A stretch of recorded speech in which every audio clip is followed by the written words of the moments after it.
You are listening to CHISPA Chats, brought to you by Equality New Mexico's Nathan Saavedra and Leila Garcia. EQNM is a statewide advocacy organization leading the fight for queer and trans liberation. Thanks for being with us. So, NMCHISPA, right? Legislation that will protect the communities who need it most. But what is data privacy? What would a privacy protective feed look like in practice? How are all of these provisions meant to actually protect us, and what is the effect going to be on my user experience?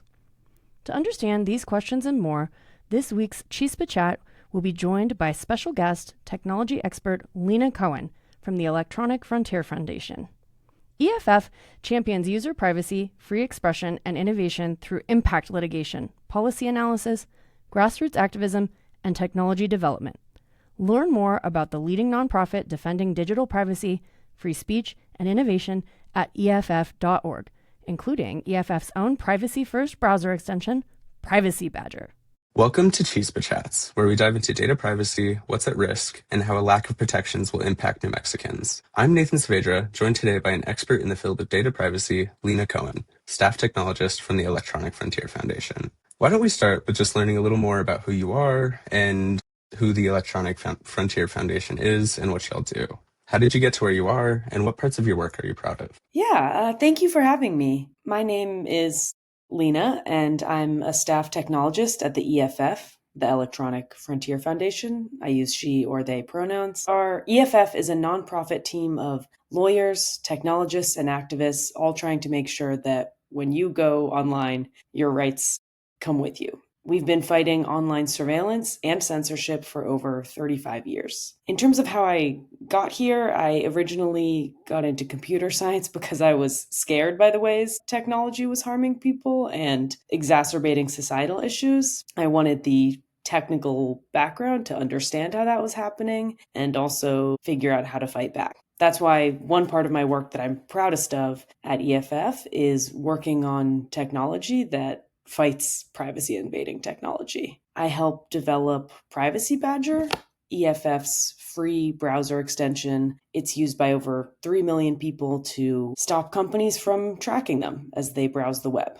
It's an easy, small thing that people can do to take back some control of their data and limit how big tech profits from their personal information. So the Electronic Frontier Foundation is one of this country's leading data privacy organizations. It's focused on individual protection of liberty, but for many folks, data privacy is either entirely abstract or is understood as something that means I get less spam calls or password leaks. Could you take a moment to explain what data privacy is from your perspective as a technologist? Absolutely. Data privacy is about giving people control over their own personal information, how it's collected, who can see it, how it's used. The technologies that facilitate so many of our day-to-day activities also generate data that can paint a really intimate picture of our personal lives. And unfortunately, that data often gets exploited by corporations and governments. So for example, when you use a dating app, you're giving the dating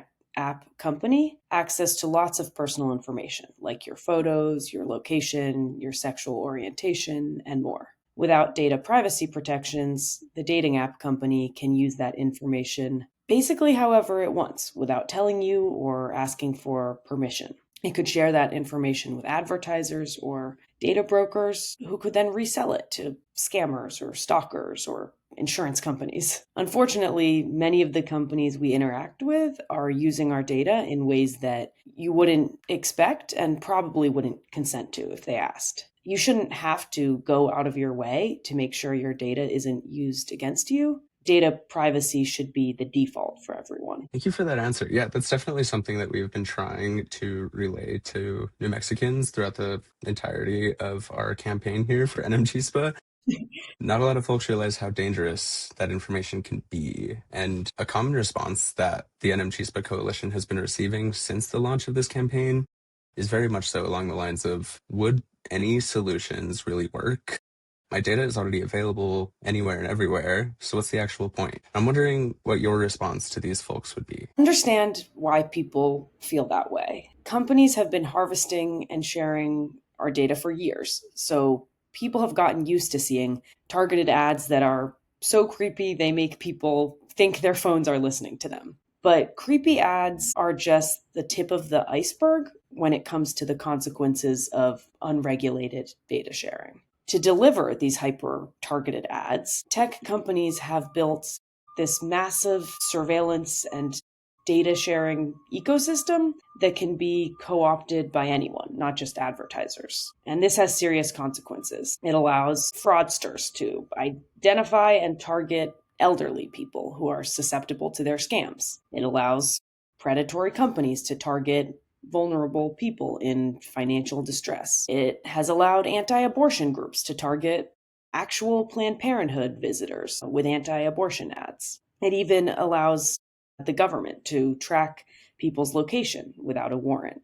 Part of the reason I think that privacy feels abstract is that a lot of people just don't know how companies are exploiting their data. It's really hard to figure out who has your information, what they're doing with it, who they're sharing it with. Getting transparency into this is another reason we need data privacy legislation. And to the people who say, would anything work if our data is already out there? It's not too late to protect people's privacy.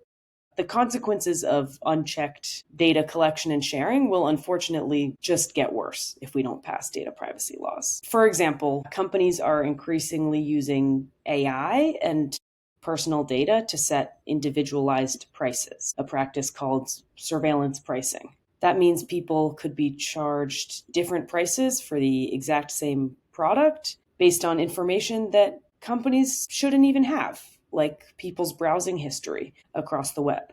Privacy legislation is long overdue, but we definitely still have a chance to get it right and keep people safer online. Thank you so much. Yeah, that's exactly what we've been saying. A big buzz term that we've been passing around throughout our time working on this is that our information exists on a virtually unregulated market entirely, like across the country. And I mean, I think largely across the world too. And it's never too late to put in the work that protects us, especially our most vulnerable communities. Now, we are here to discuss the importance of data privacy generally, but of course, we also have and plan to propose a solution to everything that we're worried about.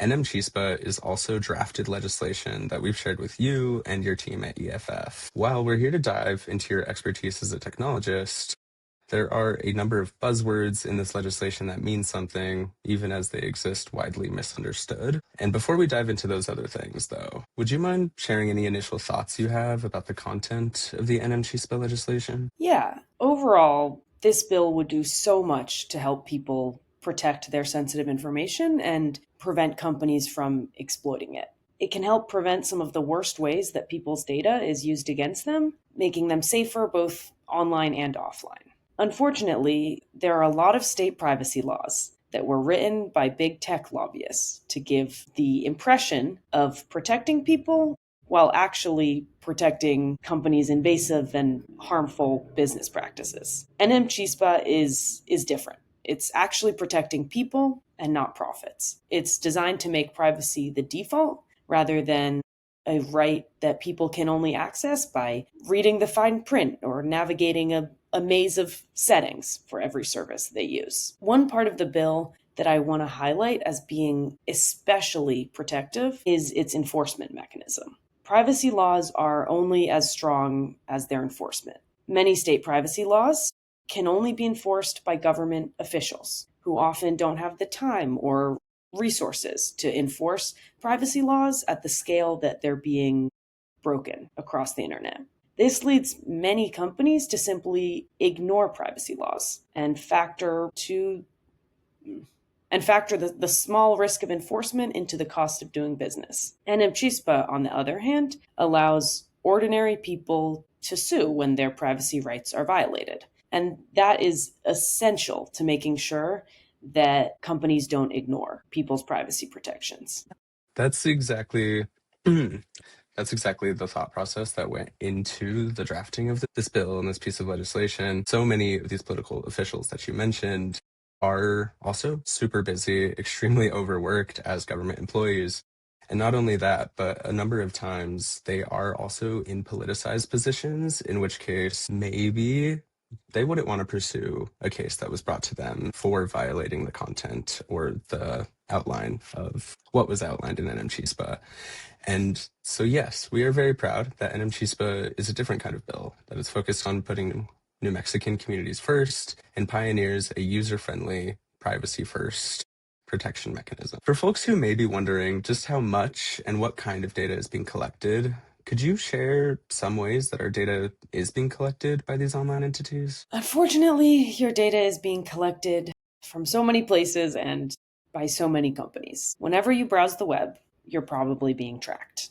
Most websites and apps contain invisible tracking code that allows companies to collect and monetize data about your online activity. These companies aren't just tracking you when you use their services. Google, for example, has tracking code on around 80% of websites. By tracking what websites people visit and sometimes what they do on those websites, companies can build up detailed profiles of people's behavior. But companies aren't just tracking what people do online. People's data can also be collected from their cars, their credit cards, smart speakers. The list goes on. And data collection doesn't always require sophisticated tracking techniques. A lot of the companies you interact with are just selling the data they have about you to third parties like advertisers, data brokers, even insurance companies. You might also be wondering why companies are going to such great lengths to track people across the internet.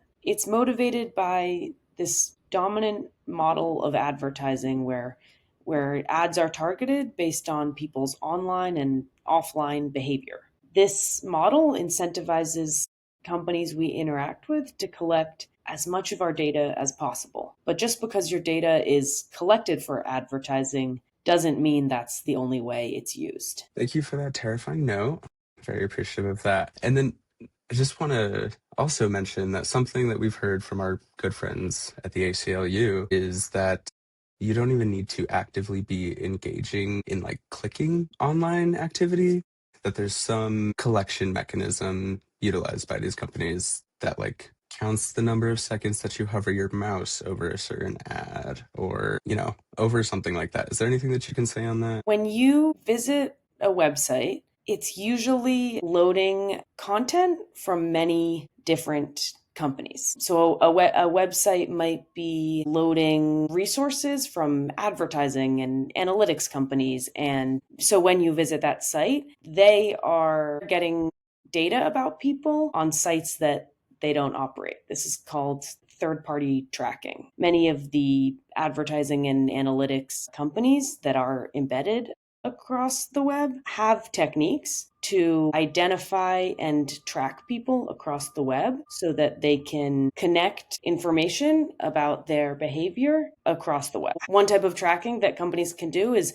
measuring what people are hovering their mouse over. Once a tracking technology is loaded on a website, they could be screen recording, they could be logging your keyboard movements. There's also technology that tries to identify people based on the unique fingerprint of their browser. So even if you don't give a site your name, and even if you've disabled third-party cookies, which can identify you across the web, fingerprinting is a form of tracking that tries to identify people anyway, based on unique browser signals that are hard to control. So you mentioned brokerage and the selling of our data. And so I'm wondering if you could explain what the pathway is that our personal data follows, like after it's collected from my device. Where does it go, or could it go, or end up that like I should care about as a user? Once a company has collected your data, it's really hard to know what they're doing with it and who they're sharing it with.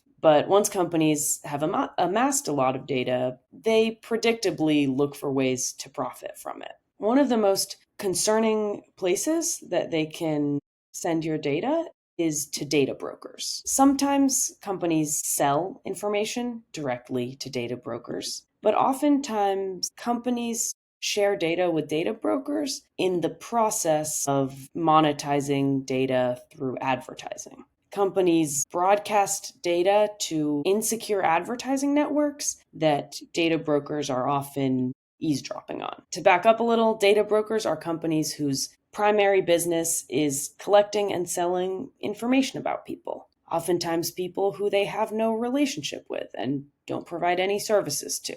There are huge data brokers like Epsilon, Lotame, Axiom that claim to have profiled the vast majority of internet users, but most people have never heard of them. They build up profiles of people's interests, relationships, location, finances, browsing history, transactions, and more, and sell that information to anyone willing to pay. Like I mentioned before, that could include insurance companies, scammers, stalkers, the police. The sale of people's sensitive data can have devastating consequences. One terrifying example is that a Catholic group used a data broker with data from Grindr to track and out a gay priest. Data brokers' information can also be packaged into tools facilitating mass surveillance by the government. For example, ICE recently bought a tool that tracks the locations of hundreds of millions of phones a day. Once your data ends up with data brokers, whether a company shares it with them explicitly or accidentally, it's really hard to prevent that data from being used against you. And it's really hard to know who data brokers are selling your information to. Yeah, so largely what I feel like you're saying is that users, no matter who you are just being profited off of and sometimes even directly harmed without knowing it, and also without even knowing what about them is being made available to these online markets. This doesn't feel right. I think users and consumers should be the controllers and the owners of their own data. Luckily, that's what NMCHISPA will hopefully set the standard for here in New Mexico. So one of the primary tenets of this proposed legislation, NMCHISPA, is something called data minimization. As it is plainly understood after seeing it, that sounds great, but could you say a little more about what it means? And if NMCHISPA were to pass, what this might look like from the perspective of the user? Yeah, data minimization is the principle that companies shouldn't collect, use, or share people's data beyond what's necessary to provide the service that people ask for. A huge benefit of data minimization is that people don't need to jump through hoops to enjoy basic privacy rights. The burden is on companies, not individuals, to limit unnecessary and inappropriate data sharing. A real world example that sort of points to how this looks in practice: car companies have been caught collecting data about people's driving behavior and locations and then selling it to data brokers and insurance companies. Consumers may have agreed to this type of data sharing without realizing it when setting up their internet car services. But a data minimization requirement would curb this aggressive sharing of our card data because it's not necessary to provide the services customers ask for. Car companies couldn't get away with sharing driver data with insurance companies just by burying that in their privacy policy or creating a confusing consent process. Data minimization helps make privacy the default and not the exception. Yeah, I think something that also exists in the NMCHISPA legislation is referred to as affirmative consent, which is also, very much means exactly what it says. It's that you can't bury those things in the user privacy policy or any of the long, extended 1,000-page documents that most people just quickly click yes on just to get through them because you're largely forced to. So thank you for diving into that a little more. Another term tossed around pretty often in this bill is privacy by default. Largely, this is one of the requirements in the NMCHISPA legislation that will create the most obvious impact on the user experience. How will this framework look to our communities as they scroll through social media or access the web? Yeah, this requirement means that the default privacy settings on online platforms will be the highest level of privacy offered by the platform.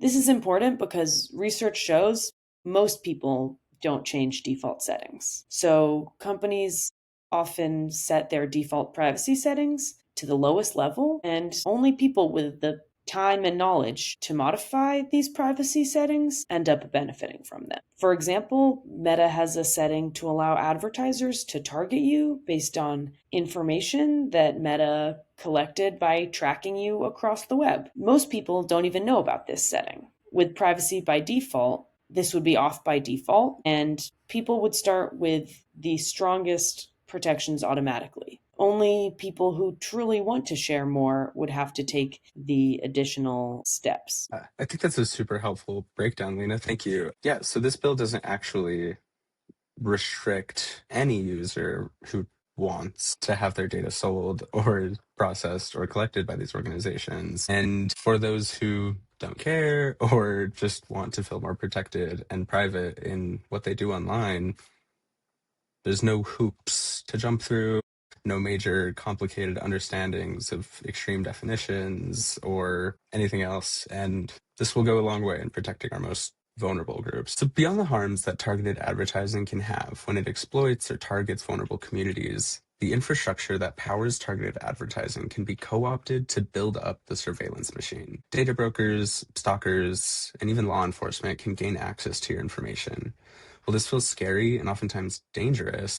Could you expand on how this system works and help explain it to our communities, the real dangers that can arise from it? Ad targeting based on sensitive information is a practice that NMCHISPA bans. And that's important because targeting ads based on sensitive information doesn't just facilitate manipulative ads or discriminatory ads, it also facilitates the widespread sharing of sensitive data with data brokers. The ads you see are delivered through a system called real-time bidding, which involves broadcasting personal information to thousands of companies a day so that advertisers can bid on ad space in front of people they want to reach. But advertisers aren't the only ones participating in these auctions. Data brokers can and have participate in insecure advertising networks to harvest sensitive data about the millions of people using websites and apps with targeted ads. And if ads can't be targeted based on sensitive information, that removes a major way that data brokers are harvesting people's sensitive information. Lena, as we approach the end of our conversation, I just want to extend our heartfelt gratitude to the Electronic Frontier Foundation for all your thought, partnership, and interest in supporting this statewide work. And especially to you, Lena, for participating in this project with us. Is there anything else that you would like to mention about your work at EFF or the work that's being done here in New Mexico? Thank you for having me. I'm excited that there's a chance for New Mexicans to get real protections for their sensitive data. The only other thing I'll highlight is something I mentioned in my introduction. At EFF, I work on a free browser extension, Privacy Badger, that can help stop companies from tracking you when you browse the web. Obviously, data privacy legislation is the best way to stop companies from exploiting our data, but until we get it, Privacy Badger is a simple and easy step people can take to limit how companies profit from their personal information. Thanks for listening to this week's episode of CHISPA Chats. Learn more and take action now at nmchispa.org. Sign our petition, share this podcast with your friends and family, and remember, we got us. Equality New Mexico is honored to be joined by a number of New Mexico-based and national organizations who have all stood together to share the important and crucial need for strong, community-based data privacy protections. We work in coalition with Bold Futures New Mexico, the ACLU of New Mexico, Progress Now New Mexico, the Transgender Resource Center of New Mexico, Planned Parenthood of the Rocky Mountains, Conservation Voters New Mexico, GLSEN New Mexico, the New Mexico Status on the Commission of Women, New Mexico Dream Team, FYI Plus, and Common Cause New Mexico.